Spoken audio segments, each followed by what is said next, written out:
ગઈકાલે રાત્રે પ્રમ દિવસે આપની સમક્ષ જ વાત થઈ હતી અને બજરંગ દળની ટીમ દ્વારા દરેક ગરબા આયોજનમાં ચેકિંગ હાથ ધરવામાં આવ્યું હતું। જ્યાં સતી જણાતી હતી એ દરેક આયોજનમાં પ્રમ દિવસે સહિયર સુરભી આજકાલ બધી જ જગ્યાએ ગયા હતા અને આયોજકોએ પણ વ્યવસ્થિત સપોર્ટ આપી ચેકિંગ કરવા દીધું હતું। સ્ટેજ ઉપરથી જાહેરાત કરી હતી। એને અનુલક્ષીને ગઈકાલે રાત્રે ટીમ દ્વારા લીલ સિટી ક્લબની મુલાકાત લેવા માટે પણ ગયા હતા। આયોજકને બહાર બોલાવી સરળતાથી ચેકિંગ થાય અને સ્ટેજ ઉપરથી જાહેરાત થાય એવી વાતચીત ચાલતી હતી। એમાં ખ્યાલ નહીં, આયોજકો કદાચ પીધેલી હાલતમાં હોય અને આપ પણ બધાએ ક્લિપ જોઈ છે મીડિયાના માધ્યમથી કે એનું જે વાણી વર્તન અભદ્ર રીતે થયું હતું, કાર્યકર્તાઓ સાથે ગાળી ગલોચ કરી હતી। તો એ બાબતે પોલીસે મધ્યસ્થી થઈ અને એવું કીધું કે ભાઈ 5-10 લોકો અંદર આવો, બધું આવીને ચાલુ કાર્યક્રમ ડિસ્ટર્બ ન થાય। તો અમે કોઈ કાર્યક્રમ ડિસ્ટર્બ કરવા માટે નહોતા ગયા। જનજાગૃતિનો કાર્યક્રમ હતો અને જાગૃતિ માટે જ ગયા હતા।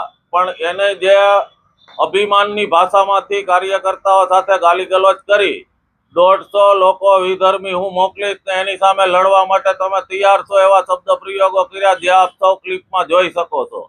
તો ઇન્દ્રનીલભાઈને હું કહેવા માંગુ છું કે આપ પણ હિન્દુ છો, હિન્દુને ત્યાં કદાચ જન્મ લીધો હશે એવું અમે આ ક્લિપ ઉપરથી માનીએ છીએ। તો આપ જ્યારે પણ બોલાવો 150 નહીં 1500 લોકોને બોલાવો, અમે લડવા માટે તૈયાર છીએ। સ્થળ આપનું, સમય આપનો, આપ કહેશો ત્યારે અમે આવશું। અને આપ ધર્મ અને સંસ્કૃતિની વ્યાખ્યા સમજાવો છો, તો પહેલા આપ ધર્મ અને સંસ્કૃતિ વિશે જાણો। આપ કહો છો કે નવરાત્રી આરાધનાનું પર્વ છે અને આપ ત્યાં લોકોને આરાધના કરવા બોલાવો છો, તો આરાધનાની વ્યાખ્યા શું થાય એ આપ ક્યાં કુળમાં જન્મ્યા છો એ આપે વિચારી ધર્મશાસ્ત્ર પઢી અને જોવું જોઈએ। આરાધના કરવા માટે ક્યાંય ડિસ્કો કરવાની કે દાંડિયા લેવાની કે ડીજે વગાડવાની જરૂરિયાત નથી હોતી। આપણી સંસ્કૃતિમાં ક્યાંય નથી। વર્ષમાં 4 નવરાત્રી આવે છે, એમાં આસો નવરાત્રી જાહેરમાં માતાજીની આરાધના કરવા માટેનો તહેવાર છે। બાળાઓએ રાસ લેવાના હોય છે, એમાં ડિસ્કો દાંડિયા, અને આપ બોલી રહ્યા છો અત્યારની પ્રેસમાં કે અમે કોઈ હિન્દી ગીત વગાડતા નથી। તો 2 દિવસ પહેલાની આપની ક્લિપ વાયરલ થઈ, જોઈ લ્યો તમે। ગયા વર્ષે પણ આપણે શકીરાના ગીત ઉપર લીલ સિટી ક્લબે દાંડિયા રાસ લેવડાવ્યા હતા, અમે પોલીસ ફરિયાદ કરી હતી, આપે જાહેરમાં મીડિયા સામે માફી માંગી હતી। તો એ બધું કદાચ તમારા સ્વપ્નમાં આવતું હશે। અને હિન્દુ સંગઠનો ઉપર જે આપ આક્ષેપ કરી રહ્યા છો કે ભાજપ માટે મત માંગવા નીકળે છે, તો આપને ત્યાં આવ્યા એના આગલા દિવસે ભાજપના નેતાઓના જે રાસોત્સવ છે એની ત્યાં પણ ટીમ ચેકિંગ કરવા ગઈ હતી। તો ખોટું નથી કર્યું તો તમે શું કામ વિરોધ કરો છો?